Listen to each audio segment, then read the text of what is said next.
claridad de la liturgia hoy. Cuando cae una fiesta en la Santísima Virgen María en un domingo, pues hay que pasarla a otro día que no sea el domingo. Pero cuando son las fiestas del Señor, por ejemplo, la Epifanía, que es una fiesta del Señor que cae mañana y es mañana, se celebra mañana. ¿Sí? No hoy. El día correcto para celebrar la fiesta de la Epifanía no es hoy, es mañana. Quiero volver a hacer énfasis en la Santísima Trinidad como lo hice esta mañana. Es un evangelio de la Santísima Trinidad. Y nosotros sin la Santísima Trinidad no podemos existir. Porque todos vivimos del amor de la Santísima Trinidad. Ha sido fuente de guerras, de discordias, de divisiones, de cismas y de herejías. Y los cristianos es el punto de conflicto, pero es el punto central de nuestra fe. Todo cristiano es un cristiano trinitario. La familia tiene que ser trinitaria. La vida religiosa es trinitaria. La iglesia es trinitaria. Y no existe nada que no sea trinitaria en la iglesia. Nada. Si la iglesia no es trinitaria, no es iglesia. De modo que, vuelvo a insistir, el diablo es un imitador de Dios y es un pelele de Dios y es un payaso de Dios y es un perro amarrado. No más, seguramente está ya botando, sí, fuego por las narices como un toro bravo. Cuando los sacerdotes le decimos que es un perro amarrado. ¿Sí? No puede hacer sino lo que Dios le permite. Ojo con esos principios chinos, el yin y el yang, que muestran un círculo blanco y negro ahí en la mitad, donde hay un principio negativo y un principio positivo, y entonces los dos principios se equilibran en ellos. Hay un poco de mal y un poco de bien, y entonces se equilibran entre los dos principios. Entonces podríamos decir que existe un principio del mal que pone en equilibrio el principio del bien. Falso, falso, falso, y no más que falso. No existe un principio del mal, no existe. Existe un diablo y una recua de diablos que se rebelaron contra Dios. Fueron creados buenos por Dios y ellos se hicieron malos a sí mismos. Ellos se oscurecieron y se volvieron seres oscuros, apartados de Dios. Y dijeron, toda esa recua de diablos, ¿sí? Escalaremos los astros del cielo e igualaremos nuestro trono al Altísimo. Se pusieron en rebeldía, en pecado de rebeldía contra Dios y contra su trono. Y pusieron al hombre en pecado de rebeldía contra Dios y contra su trono. De modo que lo que existe hoy es una guerra de rebeldía contra Dios.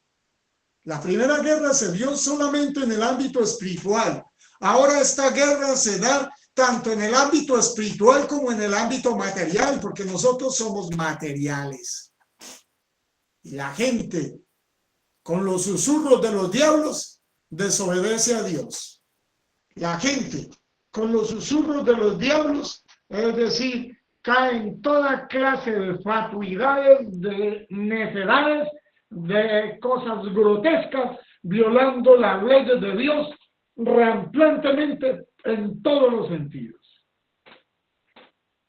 El humilde es obediente, pero el que no es humilde no sabe obedecer. o utiliza la obediencia como signo de su propia rebeldía. Porque la obediencia es el sometimiento a Dios y a su voluntad, y a lo que Él ha creado, y a las leyes instituidas por Él, y a la autoridad que Él ha instituido. Eso es. ¿De dónde viene, pues, lo que celebramos hoy? El Padre. El Padre no es Jesús. Jesús no es el Padre. El Espíritu Santo no es el Padre. El Hijo no es Padre. Lo que nos enseñaron en el catecismo es este: Padre, Hijo y Espíritu Santo. Tres personas distintas, pero un solo Dios verdadero. Y si se han dado cuenta, siempre bendigo. ¿Y por qué bendigo así? Porque a los sacerdotes se los olvidó bendecir. Sí, Padre, Hijo y Espíritu Santo. Y las dos naturalezas de Cristo unidas. ¿Sí? Entonces los sacerdotes de la nueva alianza bendecimos así. ¿Sí? Los sacerdotes de la antigua alianza bendecían así. ¿Sí? Dos diferencias, porque ellos no tenían clara la Trinidad. Ponían la mano de frente. ¿Sí? Pero los sacerdotes perdimos. Por eso siempre en los cuadros antiguos está la bendición como deberíamos bendecir los sacerdotes. Bendecimos, hasta en la mano o en la bendición de los sacerdotes se debe bendecir con una bendición trinitaria. De modo que son tres personas distintas. Persona. Yo soy persona. ¿Por qué soy persona? Porque tengo una voluntad, porque tengo una memoria y porque tengo una inteligencia. Yo, Ricardo, soy persona. Cada niño que nace es una persona porque tiene memoria, voluntad e inteligencia. Cada ángel que existe en el universo es una persona porque tiene memoria, voluntad e inteligencia. Cada demonio que existe en el universo es una persona porque tiene voluntad, inteligencia, sí, y memoria. Entonces, ellos eran ángeles buenos, pero se hicieron ángeles malos a sí mismos, se volvieron oscuros a sí mismos. El Padre no es el Espíritu Santo, y el Espíritu Santo no es el Padre. Jesús no es el Espíritu Santo, el Espíritu Santo no es el Padre. Los tres tienen una sola voluntad divina. Sí, la misma voluntad del Padre, la misma voluntad del Espíritu Santo, la misma voluntad del Hijo. Los tres tienen una operación divina. La misma operación del Padre, la misma operación del Hijo y la misma operación del Espíritu Santo. Ninguno creó a nadie. Se dice en el credo que el Padre, sí, engendró al Hijo, pero los tres tienen la misma esencia, son de la misma naturaleza y los tres son coexistentes en el tiempo. Dios no empezó en ningún momento de la historia, no empezó, es que no entiendo eso, no lo entienda porque no lo va a poder entender. Ahí se le acabó, las fuerzas de la razón ya no traspasan ese límite. Entonces, si la salen con el cuento, ¿quién creó a Dios? Pues a Dios no lo ha creado nadie. Porque si a Dios lo hubiera creado a alguien, pues ya no sería Dios, sería una criatura. Por eso criatura viene de creación. Alguien lo creó, alguien le dio la existencia, alguien le dio movimiento, alguien fue causa de eso. Dios no tiene causa. Dios es motor inmóvil. Dios se causa a sí mismo. Mueve todas las cosas, pero a él nadie lo mueve. Entonces, Dios existía desde el principio de los principios de los principios. Siempre ha existido. Nunca ha dejado de existir. Existe hoy y existirá mañana. Dios vive en un eterno presente. Y un Dios trinitario. Entonces, el Hijo es igual al Padre. El Espíritu Santo es igual al Padre. Los tres son coexistentes y los tres son de la misma esencia, y de la misma naturaleza, los tres. De modo que el Padre no es superior al Hijo. El Padre no es superior al Espíritu Santo. El Espíritu Santo no es superior al Padre ni al Hijo. Los tres, vuelvo a decirles, son coexistentes y de la misma esencia y de la misma naturaleza. Tenemos que pensar también que en el principio de los tiempos, Dios se pensó a sí mismo y siempre se ha pensado a sí mismo porque tiene inteligencia. Un ser que tiene inteligencia puede pensarse a sí mismo. Y al pensarse a sí mismo puede conocerse a sí mismo. Y al conocerse a sí mismo puede amarse a sí mismo. Se ama al Padre con el Hijo. Y el amor del Padre y el Hijo es la comunicación del Espíritu Santo.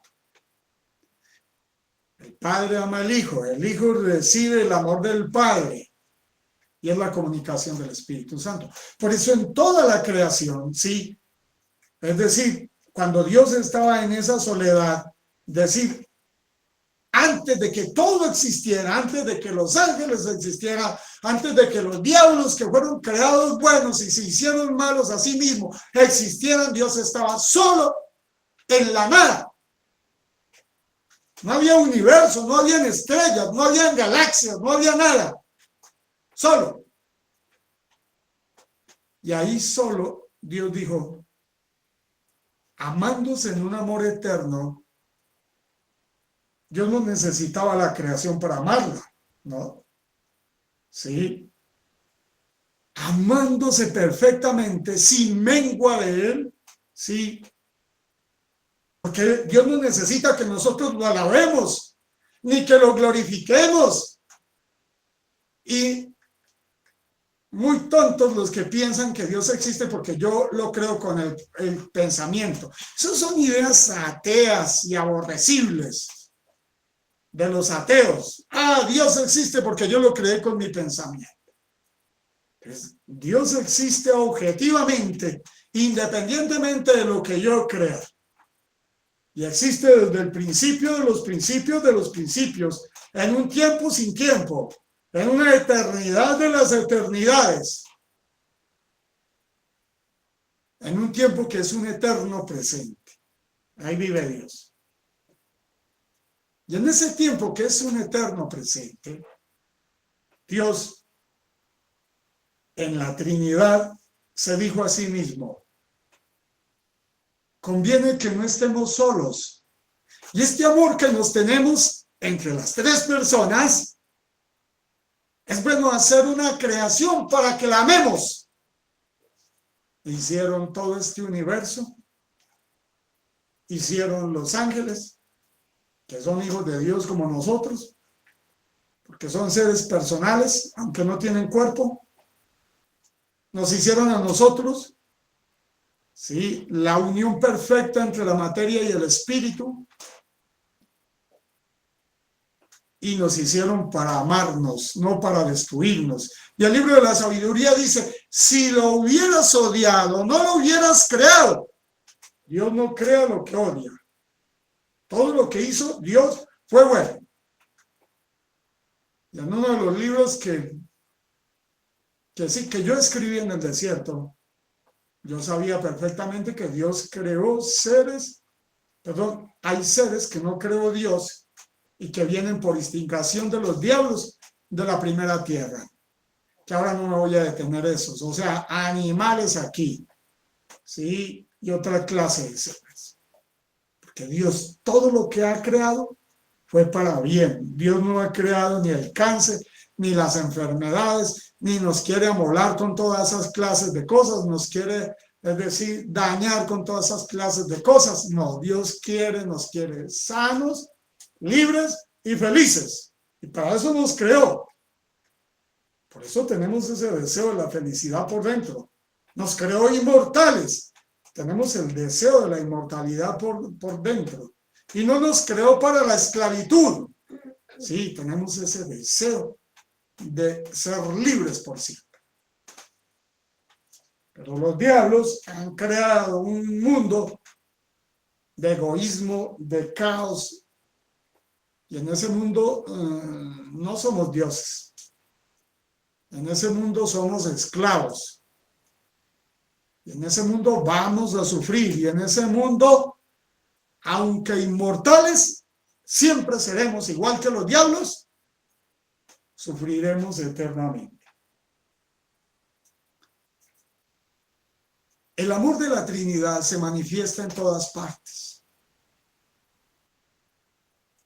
Y en el lugar donde más se manifiesta el amor de la Trinidad es en lo que yo estoy haciendo aquí. Y aquí nace la iglesia, que es la Eucaristía.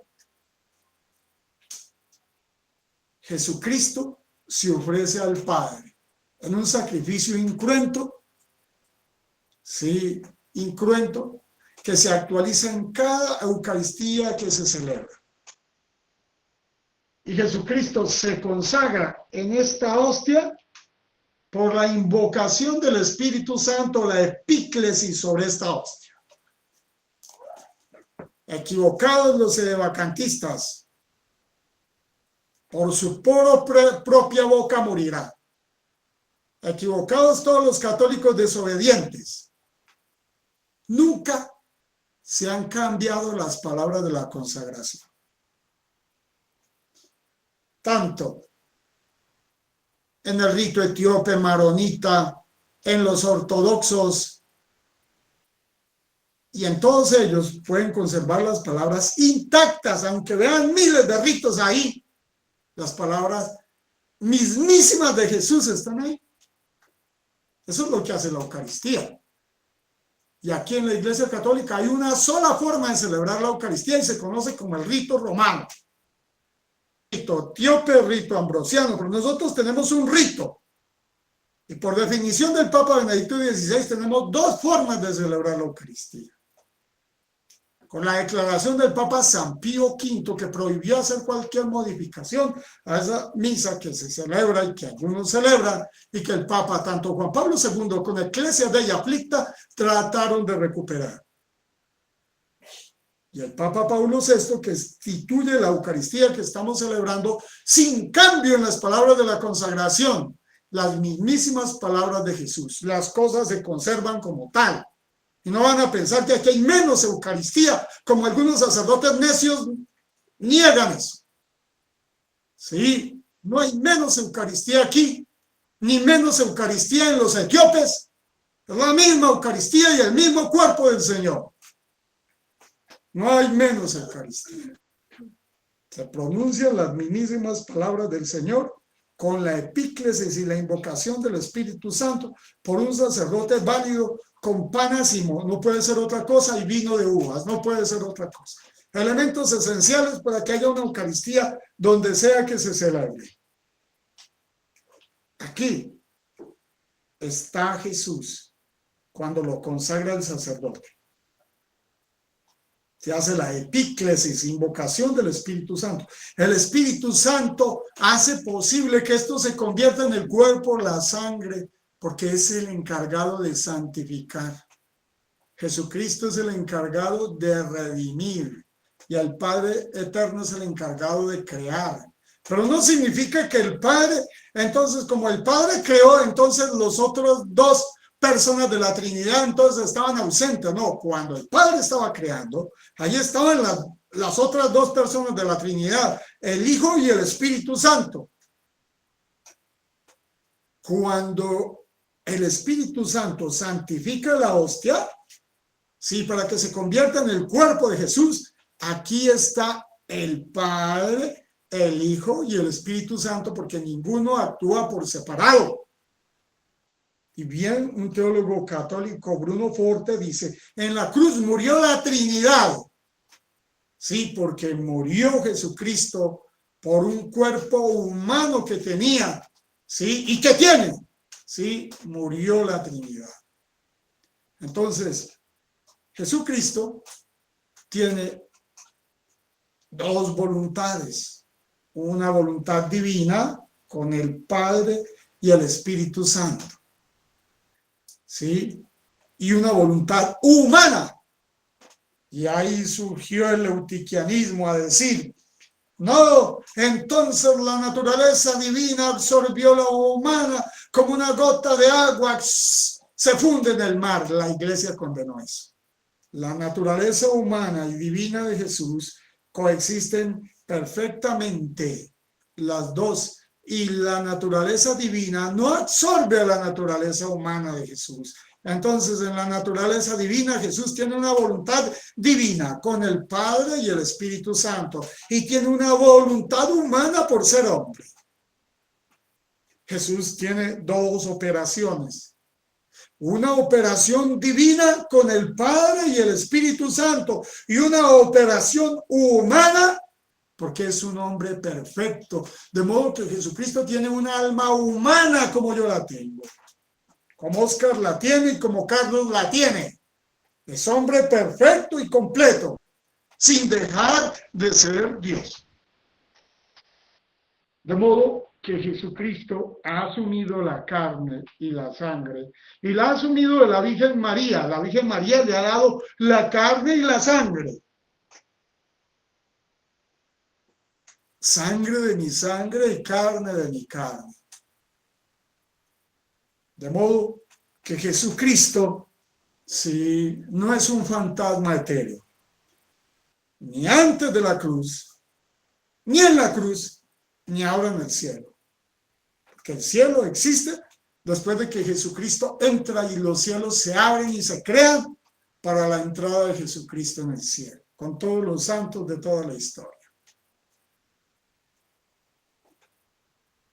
Es un verdadero hombre y es un verdadero Dios, pero siguen las herejías.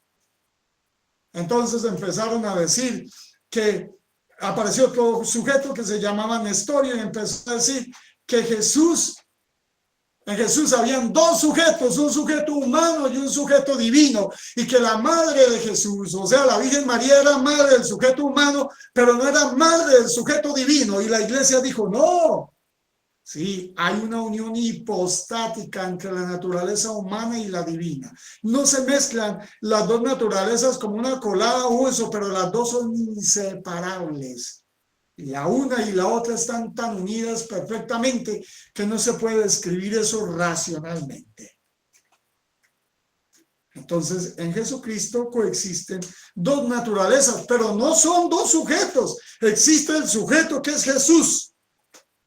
Jesús, el Cristo, con dos naturalezas, una humana y una divina, no con dos sujetos, o sea, con dos naturalezas, no con dos sujetos, que es muy distinto, la naturaleza humana y la divina, pero no son dos sujetos, uno humano y uno divino. En Jesús no hay dos sujetos, un solo sujeto, que es a la vez humano y divino. Por eso la Virgen María es Madre de Dios, por eso es Madre. ¿Por qué es Madre de Dios? Porque en Jesús, por la unión hipostática, no se puede separar. No se puede separar lo humano de lo divino.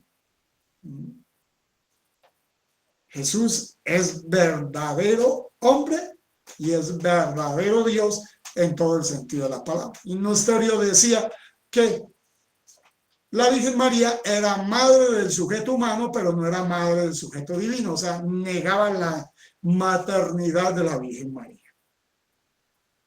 Y así aparece también el monotelismo, también un papa que aún murió en el monotelismo, pero ese papa murió como hereje oculto, entonces no era un hereje pertinaz como la actual, entonces no perdía el cargo eclesiástico. Sí, que decía que de Jesucristo existía una sola voluntad, ¿sí? O descompletando lo que yo les acabo de explicar. Y tampoco el Espíritu Santo es el Padre de Jesús, porque la Virgen María le pone 23 cromosomas a Jesús y Jesús tiene los 23 cromosomas de la Virgen María, pero los otros 23 los pone el Espíritu Santo. Y no significa que el Espíritu Santo sea el Padre, porque sería una herejía decir que el Espíritu Santo es el Padre de Jesús. Recuerden que el Espíritu Santo es igual a Jesús en naturaleza. Los tres son iguales, los tres son coexistentes y no hay uno superior ni uno inferior. El Padre es el creador de todo, pero ahí estaba la Trinidad creada. Jesús, la segunda persona de la Trinidad, que era invisible, pero en Jesucristo se ha hecho visible y se ha hecho hombre.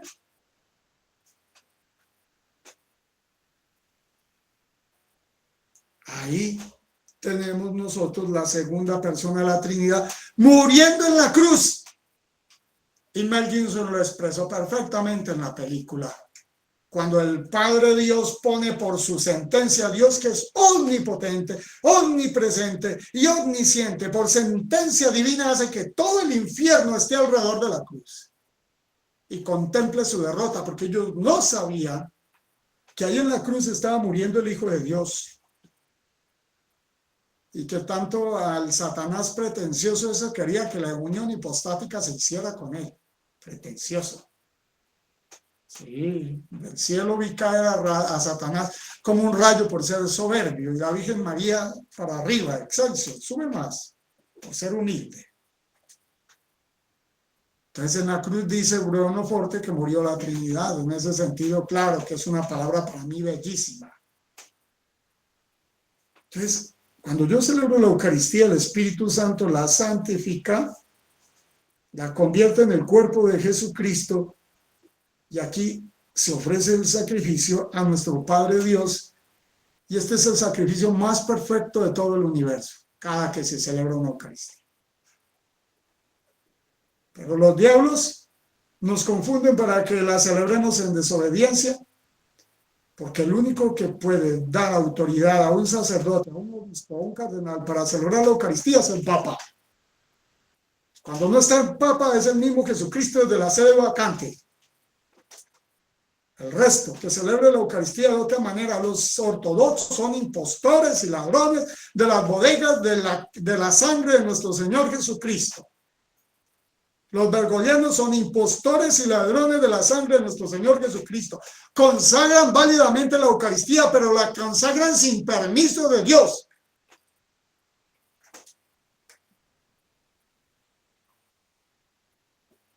Todos. Los de Nicolás Zapata consagran la Eucaristía si es que están auténticamente ordenados y la consagran sin permiso de Dios. Todos. Cuando violan las leyes de la iglesia, la consagran sin permiso de Dios. Y todos los que reciben la Eucaristía sin permiso de Dios caen en la rebelión de Satanás. Por eso que, ¿dónde está la iglesia? Ay, sí, ay, Ricardo. Uy, ¿a qué horas me vi yo? ¿A qué horas yo que andaba en catedrales? ¿Sí? ¿A qué horas me vi en una casa? Como los primeros cristianos, lanzando sandeces contra mí o contra otros sacerdotes. Esto ya está como oliendo a catacumbas, ¿no? ¿Es que acaso la iglesia de Dios necesita templos para existir? La iglesia de Dios tiene los mares, como los bretones, los barcos alrededor del sacerdote celebrando la Eucaristía en medio del mar. La iglesia de Dios tiene los desiertos para celebrar la Eucaristía. Sí, ahí los padres del desierto y todos los que están ahí. La iglesia de Dios tiene las selvas para celebrar la Eucaristía. Ahí ponemos a los jesuitas y las misiones del Paraná. La iglesia de Dios tiene toda China para celebrar la Eucaristía. Ahí estarán los sacerdotes fieles celebrando. Uno que otro tendrá que quedar por ahí en algún continente. Eso no me preocupa a mí. El diablo se lo dijo al Padre Pío: con 3 como tú estaría yo perdido. Así, al Padre Pío no, al Santo Cura de Ars. Con 3 como tú estaría perdido. Solamente necesitamos unos cuantos sacerdotes en el mundo así, buenos, y con eso tenemos 2, 3, 4, 5. No, multitud no. 450,000 desobedeciendo a Dios no nos sirven. 5,000 obispos desobedeciendo a Dios no nos sirven. 200 cardenales y falsos cardenales desobedeciendo a Dios no nos sirven. Eso no es la iglesia del Señor. Yo pregunto, como dice el Señor en el Evangelio, ¿hasta cuándo tendré que soportaros? qué tardos en entender sois. Pueblo de dura cerviz, dice el Señor. Pueblo de dura cerviz. Tranquilos, que los signos de los tiempos demostrarán de parte de quién está Dios. Y si Dios está a mi favor, ¿quién contra mí? Y si estáis peleando contra mí y Dios está conmigo, necios e insensatos, de Dios no se burla nadie. Y os encontraréis peleando contra Dios. Y aquellos que estáis peleando contra Dios, vuestra batalla está sentenciada a la muerte. Y vuestra vida está sentenciada a morir. Y no tendréis la misericordia divina que os salve, porque habéis rechazado la verdad abiertamente. Y Dios no va a tolerar que nadie rechace la verdad. Gloria Patri, al Figlio, all'Spirito Santo, sicut era in principio et nun et semper et in saecula saeculorum.